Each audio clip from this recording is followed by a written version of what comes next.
सुबह सुबह दरवाजे पर खटखटाने की आवाज सुनकर उसने जैसे ही दरवाजा खोला तो देखा सामने एक लड़का खून से लथपथ खड़ा हुआ है। दरवाजा खोलते ही वो लड़का बोला, मौसी मुझे बचा लो, मैंने विरोधी गैंग के एक आदमी को इतना पीटा कि वो आईसीयू में पहुंच गया है। ये देखकर और सुनकर वो हैरान रह गई। वो कुछ सोचकर बोली कि ठीक है, मैं तुम्हारी मदद तो कर दूंगी, लेकिन इसके बदले तुम्हें भी मेरी एक शर्त माननी पड़ेगी। उस लड़के के पास कोई और चारा नहीं था। उसने कहा, ठीक है मौसी, जो तुम कहोगी मैं वही करूंगा। इसके बाद अंडरवर्ल्ड की गैंगवार में कुछ कमी आई और मुंबई माया नगरी में अंडरवर्ल्ड ने अपनी जड़ें जमा ली। आखिर मौसी ने उस लड़के से ऐसी कौन सी शर्त मनवा ली थी? आखिर वो लेडी कौन थी जिसने मुंबई अंडरवर्ल्ड के छोटे बड़े सभी डॉन को अपनी उंगलियों पर नचाया था?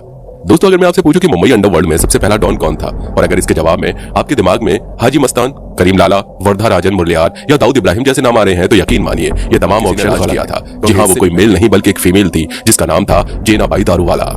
और मैंने जितने भी ऑप्शन आपको दिए हैं वो सारे के सारे इसी को अपने उस्ताद मानते थे और कोई मुश्किल आने पर इसके पास अपने लिए राय मशवरा लेकर पहुंच जाते थे। मुंबई के अंडरवर्ल्ड और गलत धंधों को सिस्टमैटिक तरीके से एस्टैब्लिश करने और सिस्टम के साथ मिलकर चलने के लिए जिस समझदारी की जरूरत थी वो समझदारी इसी महिला में थी, और इसने ही अपने होशियारी और समझदारी से अपना भी उल्लू सीधा किया और अंडरवर्ल्ड के लोगों को भी सीधा किया। मुंबई के डोंगरी इलाके में साल 1920 में जेनाबाई का जन्म हुआ था। ये वो दौर था जब भारत के आम नागरिकों की आर्थिक स्थिति बहुत खराब हुआ करती थी। जेनाबाई एक टिपिकल ट्रेडिशनल मुस्लिम फैमिली से आती थी। परिवार में अम्मी अब्बू के अलावा 6 भाई और थे। 6 भाइयों की एक बहन जेना का परिवार आर्थिक तंगी के हालात से गुजर रहा था। इनके पिता माल ढुलाई और सवारी ढोने का काम किया करते थे। यह पूरा टाइम पीरियड ब्रिटिश एडमिनिस्ट्रेशन के अंडर में चल रहा था, जहां एक तरफ आम आदमी जैसे तैसे अपनी जिंदगी गुजार रहा था, वहीं देश का युवा होता किशोर और आबादी का एक अहम हिस्सा आजादी की लड़ाई लड़ रहा था। उनके दिल में देश को आजाद कराने जबरदस्त जोश नजर आ रहा था। इस दौर में जहां एक तरफ देश गांधी जी के अहिंसक आंदोलन के सहारे चल रहा था, वहीं दूसरी तरफ क्रांतिकारी भी अपनी तरफ से आजादी की लड़ाई लड़ रहे थे। आजादी के आंदोलन की यह लहर जेनाबाई को भी अपनी चपेट में ले चुकी थी। उस वक्त जेनाबाई केवल 12 साल की थी। वो महात्मा गांधी की आइडियोलॉजी से काफी प्रभावित थी, उनकी फॉलोअर थी। वो महात्मा गांधी के क्विट इंडिया मूवमेंट से जुड़ गई और सक्रिय रूप से फ्रीडम फाइटर्स की मदद करने लगी। वो एक खुले विचारों वाली महिला थी, अक्सर हिंदू मुस्लिम एकता की बात किया करती थी। जब भी किसी आंदोलनकारी को पुलिस से छिपाने की बचने की जरूरत होती थी तो जेनाबाई उसे अपने घर में छुपा लेती थी। आपको बता दें कि जेनाबाई का यह एटीट्यूड उनके पिताजी को बिल्कुल भी पसंद नहीं आता था, लेकिन इन सब के बावजूद भी जेनाबाई फ्रीडम फाइटर की हेल्प जरूर किया करती थी। आगे चलकर जेनाबाई जब 14 साल की थी तभी उनका निकाह करा दिया गया। शादी के बाद भी स्वतंत्रता के आंदोलन से उनका जुड़ाव बना रहा। कहते हैं कि एक बार उन्होंने एक ऐसे आंदोलनकारी की जान बचाई थी जिसे पुलिस के सिपाही मार देना चाहते थे। आपको बता दें कि शादी के बाद जेना के पति को जेना की यह बात पसंद नहीं आती थी। वो किसी भी आंदोलनकारी एक्टिविटी में पार्टिसिपेट करे, किसी की हेल्प करे, स्पेशल हिंदू मुस्लिम एकता से रिलेटेड जो भी बातें होती थी उसका विरोध जेनाबाई को अपने घर सहन करना पड़ता था। कई बार तो उनके पति उनके साथ इन तमाम चीजों के लिए मारपीट भी किया करता था। साल 1947 में जब भारत आजाद हुआ तब भारत और पाकिस्तान का विभाजन हुआ। देश के लोगों को और दुनिया को हिंदू मुस्लिम का भेद उस समय समझ में आया। देश की पब्लिक अब दोनों देशों की सीमाओं में बढ़ चुकी थी। पाकिस्तान में मेजॉरिटी मुसलमान की थी। यहाँ से भी मुसलमान माइग्रेट होकर के पाकिस्तान जा रहे थे, जबकि वहां से हिंदू, सिख और दूसरे अन्य रिलीजन के लोग अपना घर द्वार और तमाम प्रॉपर्टी छोड़कर हिंदुस्तान आ रहे थे। उस समय जेनाबाई के हस्बैंड ने पाकिस्तान जाना कबूल किया। वो अपनी फैमिली के साथ पाकिस्तान चला गया, लेकिन जेनाबाई किसी भी सूरत में हिंदुस्तान को छोड़ना नहीं चाहती थी, इसीलिए वो हिंदुस्तान में ही रह गई। लेकिन जेना के ऊपर हिंदुस्तान में रहकर अपने 5 बच्चों का पालन लालन करने की भी जिम्मेदारी थी, क्योंकि उनका पति उनके साथ साथ अपनी पत्नी और बच्चों की तमाम जिम्मेदारियां उनके ऊपर ही छोड़कर चला गया था। देश तो आजाद हो चुका था, लेकिन आर्थिक रूप से बहुत कमजोर था। इसके साथ ही देश के आम नागरिकों के लिए 2 वक्त की रोटी जुटाना भी मुश्किल था। ऐसी सिचुएशन में भारत सरकार ने गरीबों को राशन देने की योजना बनाई और उसको इंप्लीमेंट भी किया। महाराष्ट्र गवर्नमेंट ने भी अपने एरिया में इस योजना को लागू किया। तब जेनाबाई ने इस योजना का फायदा उठाया और इससे मिलने वाले राशन को बेचने का धंधा शुरू किया। लेकिन ये सारा काम उसे पुलिस और प्रशासन की नजरों से बचकर करना पड़ता था। सरकार से मिलने वाली गेहूं, चावल, दाल जैसे राशन के सामान को वो खुले मार्केट में बेच दिया करती थी। ऐसे होलसेलर और रिटेलर उसके कांटेक्ट में थे जो उससे अवैध रूप से माल खरीद कर बदले में उसे पैसे दे दिया करते थे। तो कुछ इस तरह उसके अंडरवर्ल्ड की ये जर्नी शुरू हुई। ऐसा नहीं था कि राशन देने के मामले में भारत सरकार आंख मूंद कर बैठी थी। उसने बिना लाइसेंस के अनाज को रखने और उसे बेचने पर बैन लगाया हुआ था। लेकिन इसके बावजूद जेनाबाई इस काम को बड़े ही सिस्टमैटिक तरीके से और बिना किसी डर के किया करती थी। यह माल वो उन लोगों को बेचा करती थी जिनके पास अनाज बेचने का लाइसेंस नहीं हुआ करता था। धीरे धीरे इस धंधे की वजह से उसका नाम चारों तरफ फैलता चला गया। आगे चलकर उसे पुलिस की कार्रवाई का भी सामना करना पड़ा, लेकिन पुलिस जब भी उसके अड्डे पर रेड मारती तो उसे कभी कोई सबूत नहीं मिलता। आगे चलकर जेनाबाई ने दूसरी शादी की। उसके दूसरे शौहर का नाम इकबाल गांधी था, लेकिन अभी भी वो धंधा यही किया करती थी। धीरे धीरे इस धंधे में मुनाफा काफी कम हो गया। इसके बाद जेनाबाई काफी परेशान रहने लगी। जेनाबाई मुंबई अंडरवर्ल्ड में काफी नाम कमा चुकी थी। उस समय के नामचीन क्रिमिनल्स के बीच उसकी अच्छी खासी घुसपैठ थी। उन दिनों मुंबई के धारावी के स्लम इलाके में तमिल लोगों का बोलबाला था। इनकी अच्छी खासी आबादी थी और ये लोग वर्धा राजन को अपना मसीहा मानते थे। इसका पूरा नाम वर्धा राजन या कोई बिलोंग करता था। मुंबई अंडरवर्ल्ड के टॉप डॉन में इसका नाम आता था। वर्धा राजन जब साउथ इंडिया से मुंबई आया तो सबसे पहले छोटी मोटी चोरियां किया करता था। पुलिस ने एक बार उसे एंटीना चोरी करने के मामले में गिरफ्तार किया और जेल में बंद कर दिया। एक दिन उसने देखा कि जेल में उससे मिलने के लिए एक व्यक्ति आया है जिसके सिर पर टोपी और चमकदार सफेद कपड़े थे।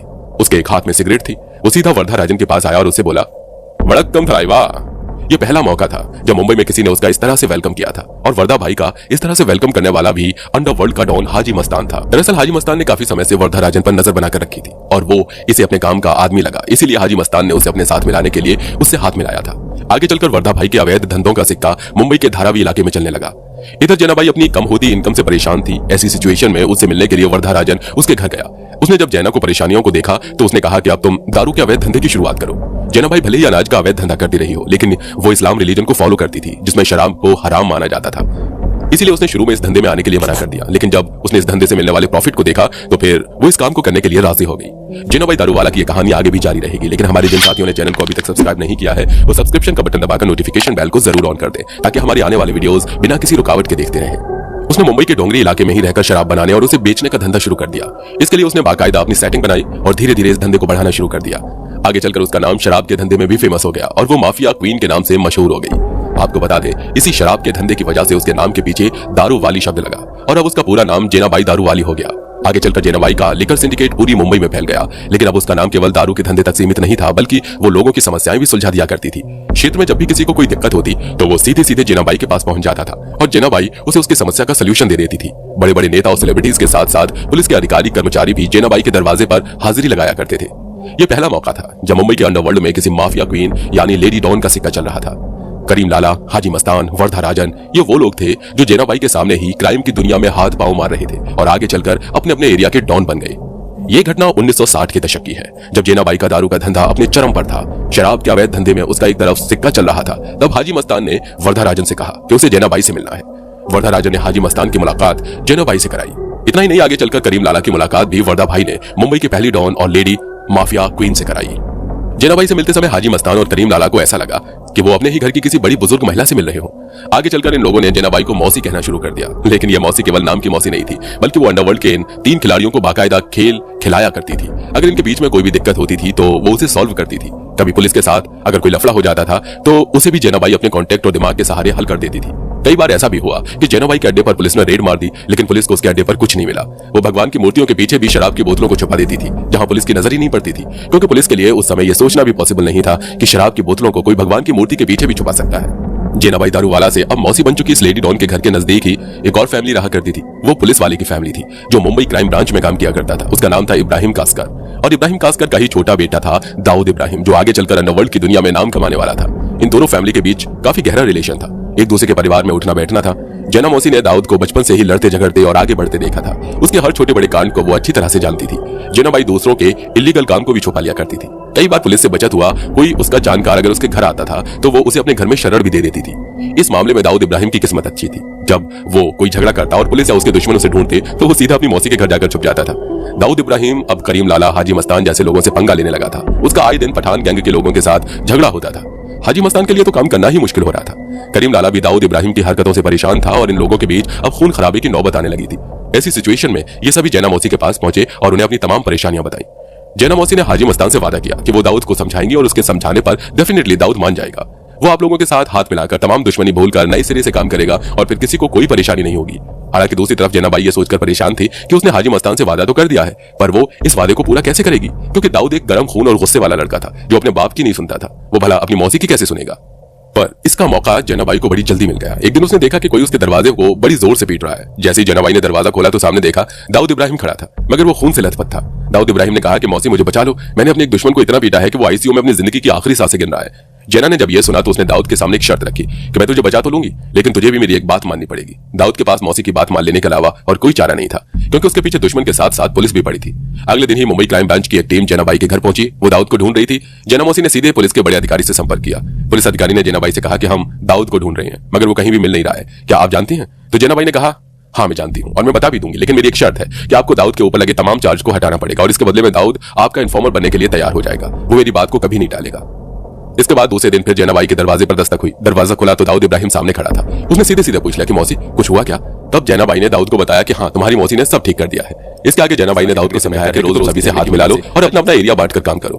कहते हैं दाऊद ने अपनी मौसी की बात मान ली और इसके बाद अंडरवर्ल्ड में एक नए दौर की शुरुआत हुई। सभी ने अपने अपने एरियाज बांट लिए और अब अपने अपने एरिया में ही काम किया करते थे। इससे अंडरवर्ल्ड और भी ज्यादा सिस्टमैटिक हो गया था। पुलिस प्रशासन के साथ साथ सेटिंग बनाकर अंडरवर्ल्ड की दुनिया के काले कारनामे चलते रहे। लेकिन इसके बाद फिर वक्त बदला। साल 1975 में जब इंदिरा गांधी ने पूरे देश में इमरजेंसी लगा दी, उसका नेगेटिव असर अंडरवर्ल्ड की काली दुनिया पर भी पड़ा। इसके बाद अंडरवर्ल्ड की दुनिया भी बदलने लगी। छोटे बड़े नए नए डॉन पैदा होने लगे, अपने अपने ग्रुप थे और उनका आपस में झगड़ा होने लगा। मुंबई की सड़कों पर खूनी गैंगवार होने लगी। अंडरवर्ल्ड की इसी दुनिया में जैनाबाई का अपना लड़का भी एक्टिव हो गया। फिर एक दिन जैनाबाई का लड़का एक गैंगवार का शिकार हो गया। जैनाबाई अपने बेटे के हत्यारों को लेकर सीधा पुलिस के पास पहुंची, लेकिन वहां उसने उन सभी को यह कहकर माफ कर दिया कि उनको अब ऊपर वाला ही सजा देगा। जैनाबाई दारूवाला अब उम्र के उस पड़ाव पर पहुंच गई थी जहां उसे सिर्फ चुपचाप रहकर तमाशा देखना था। ऐसे में उसके ऊपर बेटे के जाने का दुख टूटा था। अब उसका मन धर्म की तरफ झुकने लगा था। वो लोगों के बीच हिंदू मुस्लिम एकता की बातें करती थी। कहीं भी अगर कोई दंगा होता था तो वो खुद ही लोगों को समझाने के लिए पहुंच जाती थी।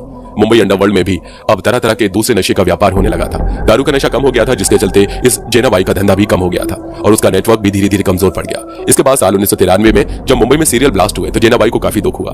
उसे लगा अगर वो पहले की तरह एक्टिव होती और उसका नेटवर्क पहले की तरह जिंदा होता तो उसे इस तरह के ब्लास्ट की जानकारी पहले ही हो जाती। वो अपने नेटवर्क से इन चीजों का पता लगाकर उन्हें रोकने में कामयाब हो जाती। सबसे बड़ा झटका उसे दाऊद इब्राहिम के बारे में जानकर लगा कि दाऊद इब्राहिम ने ही मुंबई में सीरियल ब्लास्ट कराए हैं। मुंबई अंडरवर्ल्ड के डॉन हाजी मस्तान, करीम लाला जैसे लोग भी अब जैनाबाई से दूरी बनाने लगे थे।